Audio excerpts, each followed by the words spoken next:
नमस्कार, welcome to ex serviceman India YouTube channel. Retirement के बाद हम कौन सा जॉब करेंगे या क्या करेंगे, वो लगभग अनसर्टेन होता है एक सर्विसमैन के लिए। ज़्यादातर एक सर्विसमैन ये डिसाइड नहीं कर पाते हैं हमें कौन सा जॉब ज्वाइन करना चाहिए, क्योंकि इसका जो सारे कंट्रोल है वो हमारे हाथ पे नहीं रहता है। ये नहीं कि जॉब ज्वाइन करना कंप्लीटली हमारे हाथ में नहीं रहता है। ज़्यादातर लोग क्या करते हैं, जो जॉब पहले मिल जाता है वो उसी जॉब में ज्वाइन कर लेते हैं। तो आज इस वीडियो में हम देखेंगे कौन से जॉब में ज्वाइन करना एक वाइज डिसीजन होगा, कैसे होना चाहिए वो जॉब, कौन कौन सा एट्रीब्यूट्स है जो ध्यान में रखना चाहिए किसी जॉब में ज्वाइन करते वक्त। क्योंकि हमारा जो फर्स्ट इनिंग्स ऑफ लाइफ जो था वो हमारे लिए काफ़ी रफ एंड टफ लाइफ था। यह नहीं कि हम घर से दूर रह करके और बहुत कम सैलरी में हम लोग जॉब करके आए। ज़्यादातर जो सर्विस किया और जिस तरह से हमने अपना समय, अपना एफर्ट्स को कंट्रीब्यूट किया ऑर्गेनाइजेशन के लिए। सो अब जो सर्विस में ज्वाइन करना है वहाँ पे ऐसे सर्विस होना चाहिए जहाँ पे आपको मिले maximum benefit in terms of monetary benefit, other benefits, आपका पे एंड पार्क्स, आपका प्लेस ऑफ पोस्टिंग और भी जो भी जितने भी एट्रीब्यूट्स है वो सारे एट्रीब्यूट्स इस वीडियो में हम डिस्कस करेंगे। मेन वीडियो में जाने से पहले आपसे रिक्वेस्ट है, अगर आप इस चैनल को अभी तक सब्सक्राइब नहीं किया तो जरूर सब्सक्राइब करें, लाइक करें, शेयर करें, ताकि इंफॉर्मेशन आप तक सबसे पहले पहुंचे और ज़्यादा से ज़्यादा लोगों तक पहुंच पाए। सो फ्रेंड्स, जैसे कि आप जानते हैं एक सर्विसमैन जेसीओ को जहाँ पे री एम्प्लॉयमेंट मिलता है, जो एजेंसीज है, सबसे ज़्यादा वैकेंसीज जहाँ पे है वो है सेंट्रल गवर्नमेंट ऑर्गेनाइजेशन। 3 टाइप का रिक्रूटमेंट होता है। फर्स्ट जो रिक्रूटमेंट है वो है government jobs through competitive examination, and second है DGR sponsored recruitment, and third one is Army, Navy and Air Force Placement Agency sponsored recruitment। ये 3 टाइप का मोड ऑफ रिक्रूटमेंट्स है जो एक सर्विसमैन के लिए अवेलेबल है, based on their qualification, experience and options. So आज सबसे पहले देख लेंगे ये कौन कौन सा रिक्रूटमेंट है, फिर हम डिस्कस करेंगे इन पोस्टों में ज्वाइन करने के लिए कौन कौन से एट्रीब्यूट्स है वो आपको देखना है ज्वाइन करने से पहले। सो फ्रेंड्स, सबसे पहले देखते हैं government jobs through competitive examination. Mostly government jobs में जो सेंट्रल गवर्नमेंट जॉब्स है, central government ministries and departments में एक सर्विसमैन के लिए एक good number of vacancies reserved for एक सर्विसमैन होते हैं। तो सबसे पहले जिस एजेंसी सबसे ज़्यादा रिक्रूटमेंट करते हैं वह है staff selection commission. Staff selection commission का द्वारा जिन पोस्टों में रिक्रूटमेंट होता है वो है combined graduate level examination. Combined graduate level examination में लगभग हर साल 2000 वैकेंसीज होता है एक सर्विसमैन के लिए। इसके लिए क्वालिफिकेशन का ज़रूरत है, ग्रेजुएट होना चाहिए और graduation certificate issued by defence authority यानी कि आर्मी, नेवी या एयरफोर्स, ये भी इसके लिए एक्सेप्टेड है। सो अगर आपका क्वालिफिकेशन मैट्रिकुलेशन है तब भी आप इस जॉब में ज्वाइन कर सकते हैं। कंबाइंड ग्रेजुएट लेवल एग्जामिनेशन का जो पोस्ट होता है, मेनली ज़्यादातर जो वैकेंसीज है वो है ऑडिटर एंड अकाउंटेंट, जो कि लेवल 5 जिसका बेसिक पे है 29,200 एंड अदर अलाउंसेस। कुल मिला के आपका इन हैंड सैलरी लगभग, इनिशियल इन हैंड सैलरी लगभग 45,000 के आसपास फॉर ग्रुप एक्स सिटीज़ के लिए मिलता है। और भी जो पोस्ट है जैसे कि इंस्पेक्टर ऑफ इनकम टैक्स, इसके लिए जो वैकेंसीज बहुत लिमिटेड होता है पर इसका पे लेवल काफ़ी अच्छा है। इनिशियल बेसिक पे एंड अलाउंसेस कुल मिला के आपका 60,000 का मिलता है, पर वैकेंसीज इसमें बहुत ही कम रहता है। तीसरा जो है टैक्स असिस्टेंट का पोस्ट होता है जिसका पे एंड अलाउंसेस कुल मिला के 35,000 के आसपास मिलता है। तो ये था कंबाइंड ग्रेजुएट लेवल का जो पोस्ट था उसका जो बेनिफिट्स है। और कंबाइंड ग्रेजुएट लेवल का जो पोस्ट होता है इसमें रिक्रूटमेंट मैक्सिमम जो ऑफिसेस में होता है। ऑडिटर एंड अकाउंटेंट पोस्ट के लिए मेन जो डिपार्टमेंट है जो रिक्रूट करते हैं वो है CAG, CGA and other civil accounts, जैसे पोस्टल अकाउंट्स हो गया, इनकम टैक्स अकाउंट्स हो गया। इस टाइप का जो डिपार्टमेंटल अकाउंट्स है उन अकाउंट्स ऑफिस में भी रिक्रूटमेंट होता है, बिसाइड्स जो audit and accounts department. Defence accounts है जहाँ पे एक बहुत भारी मात्रा में वैकेंसीज होता है, पर इन सभी जगह में लगभग जो ट्रांसफ़र लायबिलिटी होता है वो all India transfer liability post होता है, पर इसमें ऑल इंडिया ट्रांसफ़र बहुत कम जगह में मिलता है।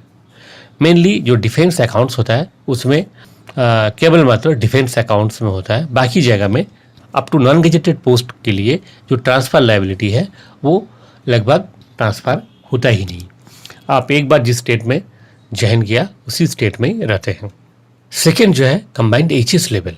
कंबाइंड HS लेवल का जो पोस्ट होता है वो है लोअर डिवीजन क्लर्क, जो कि पे लेवल 2 में आता है। आप समझ सकते हैं CGL का जो पोस्ट है और HS लेवल का जो पोस्ट है दोनों में काफ़ी फ़र्क है। CGL का जो पोस्ट है ज़्यादातर पोस्ट है पे लेवल 5 में, HS लेवल का जो पोस्ट है वो ज़्यादातर पोस्ट है पे लेवल 2 में। CGL का टैक्स असिस्टेंट का जो पोस्ट होता है वो है पे लेवल 4 में, पर CGL का जो पोस्ट है इसमें देखिए जैसे टैक्स असिस्टेंट है, आप लेवल 4 में ज्वाइन करते हैं 3 साल बाद ही मैक्सिमम जगह में विदिन 3 इयर्स आपका प्रमोशन हो जाता है। आपका प्रमोशन होता है पे लेवल 6 में। Similarly audit and accountant and auditor post में जहाँ भी आप ज्वाइन करते हैं ज़्यादातर जगह में 3 साल में आपका फिर प्रमोशन हो जाता है लेवल 6 में, यानी कि सीनियर ऑडिटर या सीनियर अकाउंटेंट पोस्ट में। तो कंबाइंड ग्रेजुएट लेवल का जो पोस्ट है इसमें इनिशियल सैलरी भी अच्छा है और प्रमोशन स्कोप भी अच्छा है। व्हेयरएज HS लेवल का जो पोस्ट होता है जो लोअर डिवीजन क्लर्क में, इसमें एक्सेप्ट अकाउंट्स डिपार्टमेंट बाकी जगह जहाँ भी आप ज्वाइन करते हैं ज़्यादातर जगह में प्रमोशन स्कोप बहुत ही ख़राब है। एक तो आपका इनिशियल पे बहुत कम लेवल का है, लेवल 2 का है, और प्रमोशन जो स्कोप ऑफ प्रमोशन है वो आपका अकाउंट्स में ठीक है। अकाउंट्स में अगर आपने ज्वाइन किया किसी भी अकाउंट्स डिपार्टमेंट में, सिविल अकाउंट्स में, ऑडिट एंड अकाउंट्स में या डिफेंस अकाउंट्स में, CGA में, CAG में कहीं भी ज्वाइन किया तो आप डिपार्टमेंटल एग्ज़ाम देके 1 साल के अंदर आप अकाउंटेंट कैडर में या ऑडिटर कैडर में प्रमोट हो सकते हैं और तुरंत फिर 3 साल बाद आप सीनियर अकाउंटेंट या सीनियर ऑडिटर पोस्ट में आप प्रमोट हो जाएंगे। पर बाकी जगह में जैसे आप MES में ज्वाइन किया या किसी मिनिस्ट्रीज़ में ज्वाइन किया तो वहाँ पे प्रमोशन स्कोप बहुत ही कम है। मिनिस्ट्रीज़ में 5 साल बाद आपको UDC में प्रमोशन मिलता है और बाकी जगह में तो प्रमोशन का कोई नामो निशाना नहीं है। आपको 10 साल बाद एक MSCP मिलेगा, जैसे MES में है। MES में अगर आपने गलती से ज्वाइन किया तो आपका प्रमोशन स्कोप इतना स्लो है वहाँ पे। मैंने देखा कई लोग हैं, मेरा जो जान पहचान का है 10 साल हो गया अभी तक कोई प्रमोशन नहीं मिला। उनको ज़्यादा से ज़्यादा एक MSCP मिलता है 10 साल में। तो वहाँ का जो प्रमोशन स्कोप है बहुत ही ख़राब है। नेक्स्ट है MTS में अगर आप ज्वाइन करते हैं तो आपको इनिशियल जो पे लेवल होता है लेवल 1 में होता है। लेवल 1 का जो बेसिक पे होता है 18,000 रुपया और बाकी जो अलाउंसेस है वो तो मिलता है। इसमें कुल मिलाकर आपको 30,000 के आसपास सैलरी मिलता है। MTS का जो पोस्ट होता है बहुत ही लिमिटेड होता है, बहुत कम वैकेंसीज होते हैं, इसलिए कंपटीशन भी काफ़ी है और ज़्यादातर होता है कि एक सर्विसमैन मैक्सिमम जो होते हैं सभी जगह में अप्लाई करते हैं CGL, HS लेवल, MTS, और जिन लोगों को बाकी जगह में मिलने का चांसेस है, अच्छा मार्क्स जिनका जो लोग स्कोर कर सकते हैं वो MTS में सिलेक्ट हो जाते हैं पर ज्वाइन नहीं करते हैं। इसलिए MTS में जो जो सोचते हैं कि बाकी जगह में जिनके लिए compete करना पॉसिबल नहीं है उनको MTS में मिलता भी नहीं, यही रीज़न है। पर अगर आपको मिल गया, आप सोच रहे हैं कि आप MTS में ज्वाइन करना है तो आप ज्वाइन कर सकते हैं। अगर आपके लिए बाकी जगह में कोई ऑप्शन नहीं है तो MTS में अगर आप अकाउंट्स डिपार्टमेंट में ज्वाइन किया, Indian audit and accounts, defence account, civil account, CGA, CAG कहीं भी ज्वाइन किया तो वहाँ पर भी आपको अच्छा स्कोप है प्रमोशन का। आप MTS से डिपार्टमेंटल एग्ज़ाम दे के विद इन 2 ईयर्स आप LDC बन सकते हैं और LDC से फिर नेक्स्ट ईयर आप डिपार्टमेंटल एग्ज़ाम दे के अकाउंटेंट या ऑडिटर बन सकते हैं। यहाँ भी अच्छा स्कोप है। और other than this accounts department,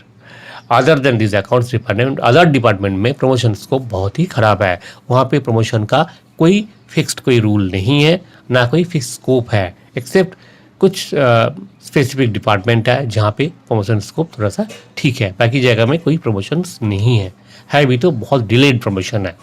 ये था जो मेन जो पोस्ट है। इसके अलावा एक बहुत भारी मात्रा में वैकेंसीज होता है CAPF, central armed police forces में, और SI इन दिल्ली पुलिस में, जहाँ पे SI रैंक में आप डायरेक्ट ज्वाइन कर सकते हैं।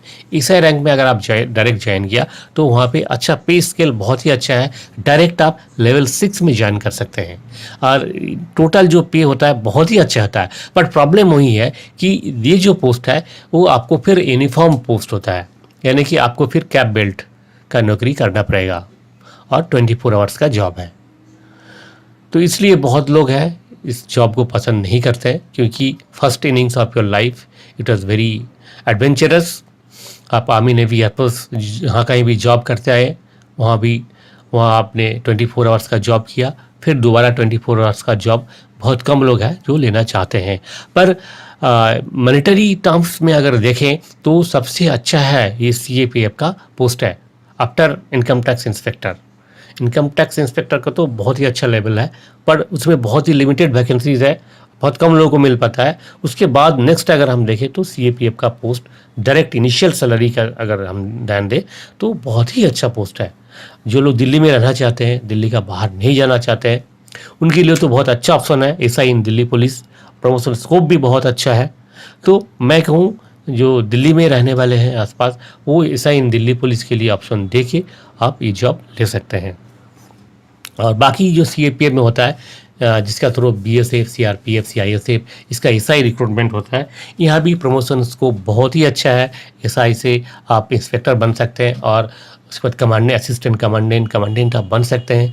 बहुत अच्छा प्रमोशन स्कोप है। पर यही है, अगर आपको एडवेंचरस जॉब अच्छा लगता है, 24 आवर्स का जॉब आपको पसंद है, तो आप इसमें ज्वाइन कर सकते हैं। नेक्स्ट है स्टेनोग्राफर। स्टेनोग्राफर का ये जो पोस्ट है ये SSC का थ्रू रिक्रूटमेंट होता है, जिसके लिए क्वालिफिकेशन चाहिए ओनली हायर सेकेंडरी। अगर आप फौज में रहते हैं, स्टेनोग्राफी सीखा, या फिर आप PA या फिर स्टेनो कोई पोस्ट में आप थे डिफेंस में, तो आपके लिए ये बहुत ही अच्छा पोस्ट है और इसका प्रमोशन स्कोप भी अच्छा है। कंपटीशन बहुत कम है एक सर्विसमैन के लिए, क्योंकि बहुत कम एक सर्विसमैन है जो स्टेनो क्वालिफाइड होते हैं। तो आपका अगर स्किल है स्टेनोग्राफी में तो आप इसके लिए ट्राई कर सकते हैं।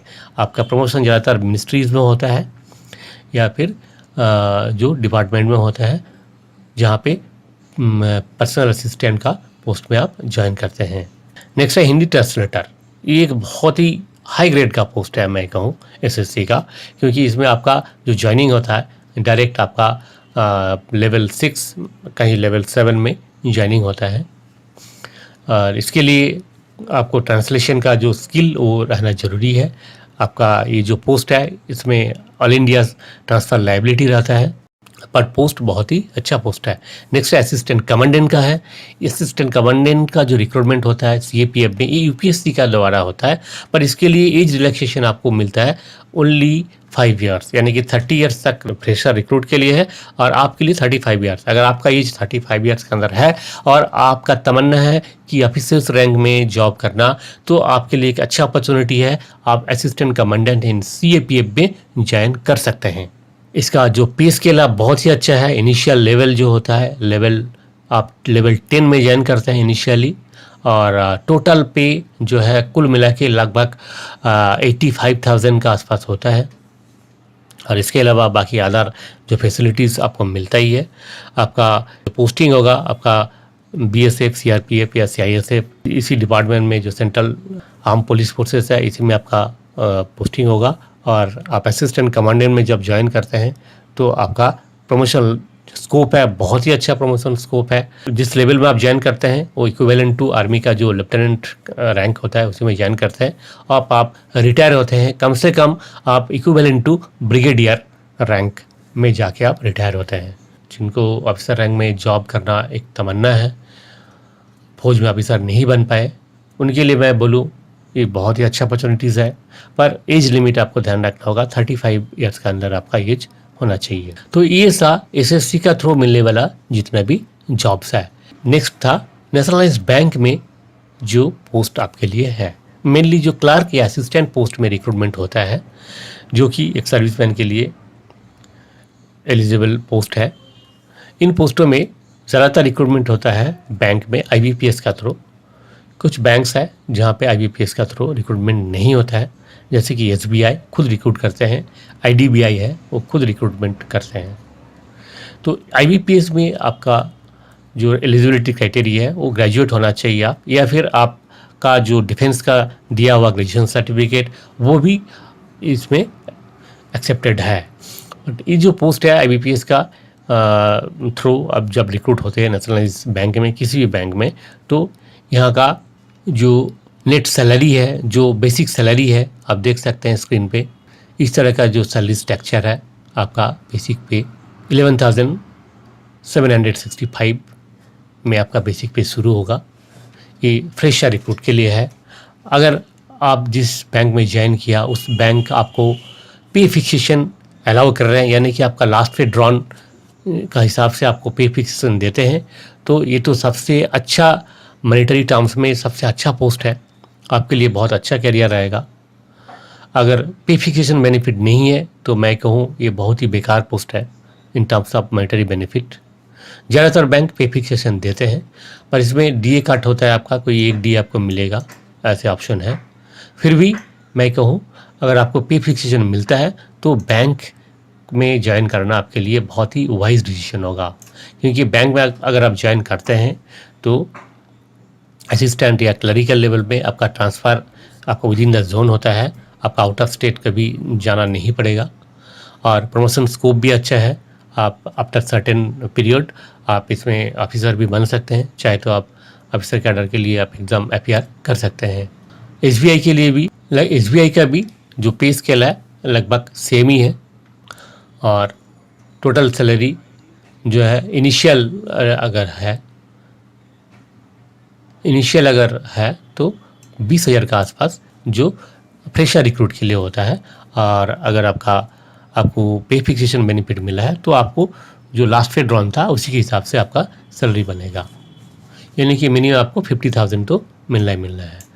तो ये आपके लिए बहुत ही एक अच्छा अपॉर्चुनिटी है। और आईबीपीएस का थ्रू वैकेंसीज भी बहुत ज़्यादा रहता है, हर साल बहुत भारी मात्रा में आईबीपीएस पे रिक्रूटमेंट होता है। नेशनलाइज्ड बैंक के लिए, रूरल बैंक के लिए रिक्रूटमेंट होता है। और इसके अलावा पीओ का जो वैकेंसीज होता है उसमें बहुत कम एक सर्विसमैन है वो एलिजिबल है, क्योंकि एज लिमिट मैक्सिमम 35 ईयर्स है एक सर्विसमैन के लिए, तो बहुत कम लोग हैं जो वहाँ पे एलिजिबल है। ज़्यादातर लोग जो ज्वाइन करते हैं वो असिस्टेंट या क्लरिकल पोस्ट जो होता है आरआरबी का, उसी में आपको ज्वाइन करना पड़ता है। और मैं अगेन वही कहूँगा कि अगर आपको उस बैंक में पे फिक्सेशन बेनिफिट मिल रहा है तो आपको ज़रूर बैंक का जो ऑफर है अगर आपको मिल जाता है और आपका पोस्टिंग अगर आपका आसपास मिलता है तो आपके लिए एक बहुत ही वाइज डिसीजन होगा आपके लिए। नेक्स्ट है FCI, food corporation of India recruit करते हैं AG3 पोस्ट में, जिसके लिए क्वालिफिकेशन होना चाहिए ग्रेजुएट डिग्री या फिर डिफेंस का जो ग्रेजुएट डिग्री है वो भी इसमें एक्सेप्टेड है। AG3 पोस्ट के लिए एफसीआई का अभी जो लेटेस्ट ओएस रिवीजन हुआ है वहाँ पे जो पे स्केल है बहुत अच्छा पे स्केल है। इनिशियल पे स्केल है 28,200 बेसिक पे है। इसके अलावा बाकी जो अलाउंसेस है, HRA है आपको मिलता है, DA मिल रहा है। इनिशियल जो DA है 22% है, HRA है 24% फॉर एक्स ग्रुप सिटी, और आपको फ्रिंज बेनिफिट जो एक अच्छा बेनिफिट FCI दे रहा है 35% ऑफ बेसिक पे। तो कुल मिला के लगभग 48,000 के आसपास बनता है FCI का AG3 पोस्ट का जो इनिशियल फी है फॉर एक्स ग्रुप, और Y एंड Z ग्रुप के लिए 46,000 एंड 44,000 बनेगा। और प्रमोशन स्कोप भी अच्छा है, ज़्यादातर जगह में जो है डिपो जनरल पोस्ट के लिए आपका प्रमोशन 3 साल में ही आप AG2 बन जाते हैं, और कैरियर एडवांसमेंट बहुत ही अच्छा है। अकाउंट्स के लिए थोड़ा सा स्लो है, फिर भी 4-5 साल में तो बन ही जाते हैं, AG2 प्रमोशन मिल ही जाता है।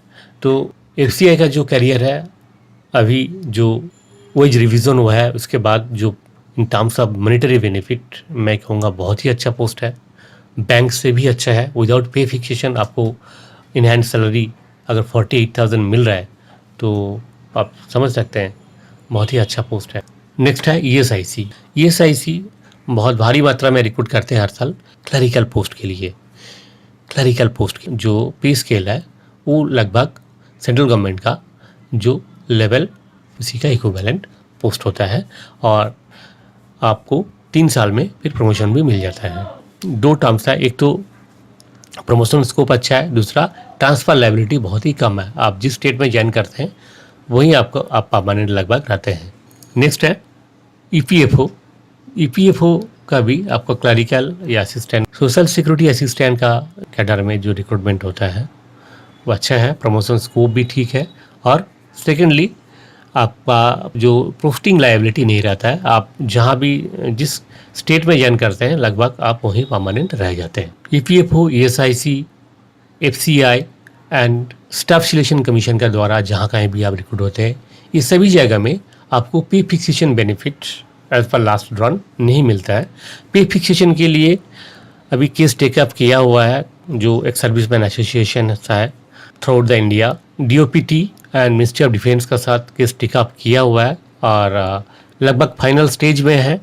पे फिक्सेशन बेनिफिट जो अभी तक जो डिस्क्रिमिनेशन था officers cadre and other ranks में, क्योंकि ऑफिसर्स कैडर को लास्ट पे ड्रॉन का हिसाब से पे फिक्सेशन बेनिफिट मिल रहा था, और अदर रैंक्स को नहीं मिल रहा था। वो डिस्क्रिमिनेशन है, उसको मान लिया और कंसिडर किया डिस्क्रिमिनेशन को, और DOPT ने काफ़ी सोच विचार का बाद डिसीजन में आया हुआ है कि जो मोड ऑफ पे फिक्सेशन बेनिफिट जो है PBR को भी एज पर ऑफिसर्स कैडर मिलना चाहिए। ये उन्होंने एक्सेप्ट किया और ड्राफ्ट ऑर्डर भी प्रिपेयर किया हुआ है, और बहुत जल्द ही जो फाइनल ऑर्डर है वो मिल जाएगा, और इन सभी डिपार्टमेंट्स का जो एम्प्लॉयज़ है इनको भी पे फिक्सेशन बेनिफिट मिल जाएगा। और पे फिक्सेशन बेनिफिट मिलने के बाद सभी डिपार्टमेंट्स में आप जिस किसी भी पोस्ट में आप ज्वाइन करते हैं आपका सैलरी लगभग सेम ही जगह में रहेगा। यानी कि आप कहीं भी ज्वाइन करते हैं, आप बैंक में ज्वाइन कीजिए या स्टेट गवर्नमेंट में ज्वाइन कीजिए, आपका in terms of monetary benefit आपको फ़ायदा होगा और आप लूज़र नहीं होंगे। तो ये था जो डायरेक्ट सेंट्रल गवर्नमेंट ऑर्गेनाइजेशन का या PSU का जो था।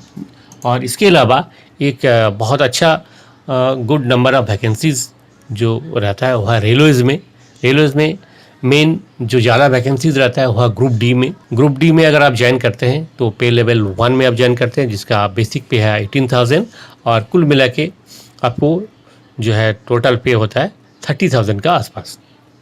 ग्रुप C क्लरिकल पोस्ट में टिकट कलेक्टर, इसमें अगर आप ज्वाइन करते हैं तो इनका भी टोटल पे लगभग 32,000 होता है। और ASM कैडर जहाँ पे वैकेंसीज बहुत ही कम रहता है, ASM कैडर और गुड्स गार्ड, इसमें अगर आप ज्वाइन कर लेते हैं तो आपका टोटल पे लगभग बनता है 50,000 का आसपास। रेलवेज़ में भी अभी तक कोई पे फिक्सेशन बेनिफिट नहीं मिल रहा है। रेलवे जोन्स है, RPF कैडर के लिए पे फिक्सेशन बेनिफिट एक्सटेंड किया था जो कि बाद में वो कैंसिल भी हो गया। तो आप किसी भी पोस्ट में आप ज्वाइन करते हैं रेलवे में, आपका ट्रांसफ़र लायबिलिटी रहता है, वो भी मेनली आपका सिमिलर जोन में ही ट्रांसफ़र होता है, जोनल ट्रांसफ़र है। आप एक जोन से दूसरा जोन में आपका ट्रांसफ़र होने का चांसेस बहुत ही कम है। इसके अलावा आप कॉम्पिटिटिव एग्ज़ाम का थ्रू ज्वाइन कर सकते हैं आपका स्टेट गवर्नमेंट में जो ज़्यादातर होता है गवर्नमेंट एडमिनिस्ट्रेटिव डिपार्टमेंट होता है, स्टेट गवर्नमेंट का पीएसयू जो होता है, आपका एडमिनिस्ट्रेटिव डिपार्टमेंट जैसे कि ब्लॉक ऑफिस होता है, म्यूनिसिपल ऑफिस होता है, हेल्थ ऑफिस होता है, पंचायत होता है, जो लोअर डिवीज़न कोर्ट या फिर हाई कोर्ट वगैरह यहाँ पे आप ज्वाइन करते हैं। तो यहाँ भी बहुत अच्छा वैकेंसीज रहता है, बहुत एक good number of vacancies for एक सर्विसमैन यहाँ पे रहता है। इनका जो पे स्केल है हर स्टेट का अलग अलग है, ज़्यादातर स्टेट फॉलो करते हैं सेंट्रल गवर्नमेंट का पे स्केल को। और इसमें सबसे अच्छा एक फ़ायदा रहता है कि आपको कभी भी अपना स्टेट से बाहर नहीं जाना पड़ेगा, आप स्टेट में ही रहेंगे। प्रमोशन स्कोप थोड़ा सा सेंट्रल गवर्नमेंट का कंपैरिजन में काफ़ी स्लो है, पर इसमें एक ही सुविधा है कि आपका ट्रांसफ़र कभी भी नहीं होगा स्टेट से बाहर, आप अपने स्टेट में लाइफ टाइम आप रहते हैं। और ज़्यादातर जगह में एक ही ऑफिस में आप जहाँ पे ज्वाइन करते हैं वहीं से रिटायर भी करते हैं, ऐसे ही रहता है। तो अगर आप पोस्टिंग का जो हैज़ार्ड है आप बिल्कुल ही नहीं लेना चाहते हैं और अपने स्टेट में ही रहना चाहते हैं परमानेंटली, तो आप स्टेट गवर्नमेंट का जॉब के बारे में भी सोच सकते हैं। तो ये था कम्पिटिटिव एग्ज़ाम्स का थ्रू मिलने वाला जो पोस्ट है। इसके अलावा डीजीआर स्पॉन्सर्ड रिक्रूटमेंट होता है। डीजीआर ने भी टाइम टू टाइम बहुत सारे वैकेंसीज निकालते हैं, जो mainly government and non government दोनों जगह के लिए। तो ज़्यादातर यहाँ पे जो पे स्केल रहता है depends on skill and qualification, और कोई फिक्स पे स्केल नहीं रहता है, पर ज़्यादातर फिक्स पे रहता है और लोअर पे ग्रेड में रहता है। और जो पोस्ट भी जो होते हैं डीजीआर का स्पॉन्सर जो पोस्ट होते हैं ज़्यादातर कंट्रैक्चुअल पोस्ट होता है, परमानेंट पोस्ट बहुत ही कम होते हैं। जो लोग सोचते हैं कि कॉम्पिटिटिव एग्ज़ाम क्लियर करना पॉसिबल नहीं है, उनके लिए तो बहुत अच्छा अपॉर्चुनिटी है। डीजीआर स्पॉन्सर्ड जो रिक्रूटमेंट होता है आप इसमें ट्राई कर सकते हैं। और थर्ड कैटेगरी में आता है placement agency sponsored recruitment. Army, navy and air force का जो प्लेसमेंट एजेंसीज होता है, ये तीनों एजेंसी कुछ वैकेंसी स्पॉन्सर करते हैं बहुत सारे ऑर्गेनाइजेशन के लिए, डिपार्टमेंट के लिए। ज़्यादातर ये पोस्ट रहता है टेम्पोररी पोस्ट रहता है, कंट्रैक्चुअल बेसिस पे रहते हैं। सेम वही बात आता है जैसे कि डीजीआर स्पॉन्सर्ड रिक्रूटमेंट है, जहाँ पे आपको लगता है कि कम्पिटिटिव एग्ज़ाम क्लियर करना इस एज में थोड़ा मुश्किल है, तो आपके लिए एक बहुत अच्छा अपॉर्चुनिटी है। आप sponsored recruitment by placement agency इसका सुविधा आप ले सकते हैं। सो फ्रेंड्स, हमने देख लिया कि तीनों कैटेगरी का जो पोस्ट है, जिस पोस्ट का जो एट्रीब्यूट्स है, जैसे कि आपका मॉनेटरी बेनिफिट्स हो गया, प्रमोशन हो गया, आपका प्लेस ऑफ पोस्टिंग हो गया और नेचर ऑफ जॉब हो गया, ये सारी चीज़ों को ध्यान में रखते हुए मैं तो यही कहूँगा कोई भी पोस्ट ख़राब नहीं होता है, पर आपको अपना हिसाब से, अपना सूटेबिलिटी के हिसाब से आपको देखना है कि मैं अगर आपके पास ऑप्शंस हैं, मान लीजिए आपको बैंक में भी मिला है, स्टाफ सिलेक्शन का भी जॉब आपको मिल गया, आपको रेलवे में भी मिला है, कई सारे जगह में आपको सक्सेस मिला है, तो उस समय आपको अपना चॉइस करना चाहिए। अगर आपके पास कोई ऑप्शन है ही नहीं, तो मैं तो यही कहूँगा आपको जहाँ कहीं भी मिलता है फर्स्ट वो आप ज्वाइन कर लीजिए, क्योंकि इस समय बहुत सारे डिपार्टमेंट में हम देखते हैं एग्ज़ाम रिज़ल्ट निकालने के बाद भी कैंसिल हो जाता है, एग्ज़ाम होने के बाद भी रिज़ल्ट निकलता नहीं, 2 साल 3 साल तक कोर्ट केस में फंसा रहता है। तो अगर आपको ऐसे लगता है कि किसी एक ही जगह में आपको मिला है, बाकी जगह का अभी तक कोई क्लियरेंस नहीं मिला, तो आप ज्वाइन कर लीजिए, वहीं पे ज्वाइन कर लीजिए। As per latest government order आप किसी भी डिपार्टमेंट में अगर ज्वाइन करते हैं, और आप जब ज्वाइन करते हैं आपको एक डिक्लेरेशन देना पड़ेगा कि आप और जहाँ कहीं भी एग्ज़ाम दिए हुए हैं उसका एक लिस्ट बना के आपको इंटीमेट करना पड़ेगा, ताकि अगर उस डिपार्टमेंट का रिज़ल्ट निकल जाता है और इससे अच्छा अपॉर्चुनिटी आपके पास है, तो इस डिपार्टमेंट को छोड़ के आप उस डिपार्टमेंट में, नए डिपार्टमेंट में जाके ज्वाइन कर सकते हैं। ये अपॉर्चुनिटी है, पहले नहीं था। 2014 अगस्त के बाद ये रूल लागू हुआ है और इसके लिए इसका जो सुविधा है आप उठा सकते हैं। इसलिए मैं तो ये कहूँगा पहले आपको जहाँ अपॉर्चुनिटी मिलता है वहीं आपको ज्वाइन कर लेना चाहिए और फिर आप शिफ्ट कीजिए जैसे सब्सिक्वेंट जो रिक्रूटमेंट है उसका रिज़ल्ट निकलता है। तो पर जैसे कि आपको बताया कि जो पोस्ट का प्रमोशन, ट्रांसफ़र मॉनिटरी बेनिफिट, ये सभी चीज़ों का देखते हुए, सभी चीज़ों को ध्यान में रखते हुए आपको ज्वाइन करना चाहिए। और इनमें से जो बेस्ट कैटेगरी आप अगर आप कहेंगे तो मैं तो कहूँगा SSC CGL का जो पोस्ट होता है नंबर 1, नंबर 2 है बैंकिंग का जो पोस्ट होता है, नंबर 3 है FCI का AG3 लेवल का जो पोस्ट है, और रेलवे का नॉन टेक्निकल पोस्ट जैसे ASM एंड गुड्स गार्ड। ये जो है टॉप रैंक का जो कुछ जॉब्स है, इसमें अगर मिल जाता है किसी भी जगह में तो आप बिल्कुल आंख बंद करके ज्वाइन कर लीजिए, सब्जेक्ट टू आपका प्लेस ऑफ पोस्टिंग। हाँ, ये तो ज़रूर आपको ध्यान में रखना चाहिए कि आप जहाँ पे रह रहे हैं वहीं पे आपका पोस्टिंग अगर है तो उससे बेहतर कुछ होता ही नहीं, चाहे आपका सैलरी कुछ कम हो तब भी ये आपके लिए बेहतर है। तो ये सारी चीज़ों का जो ऑप्शंस है ये डिपेंड करता है पर्सन टू पर्सन, ये वेरी करता है पर्सन टू पर्सन। आपका क्या पसंद है, आपको एडवेंचर पसंद है, आप घर से दूर रहना पसंद करेंगे या नहीं, आप कैरियर के लिए आप सेक्रीफाइस करेंगे या नहीं, ये सारी चीज़ आपका पर्सनल इसके ऊपर डिपेंड करता है। आप किस तरह का जॉब करना चाहते हैं इस पर डिपेंड करते हैं। पर ये सारे जॉब्स के बारे में जो इन्फॉर्मेशन आपको बता दिया, ये इन्फॉर्मेशन हो सकता है आपके लिए हेल्पफुल होगा। एनी हाउ, आज का वीडियो में इतना ही, फिर मिलेंगे अगले वीडियो में। और वीडियो का अंत में आपसे रिक्वेस्ट है, अगर इस चैनल को आप अभी तक सब्सक्राइब नहीं किया तो जरूर सब्सक्राइब करें, लाइक करें, शेयर करें। जय हिंद, जय भारत।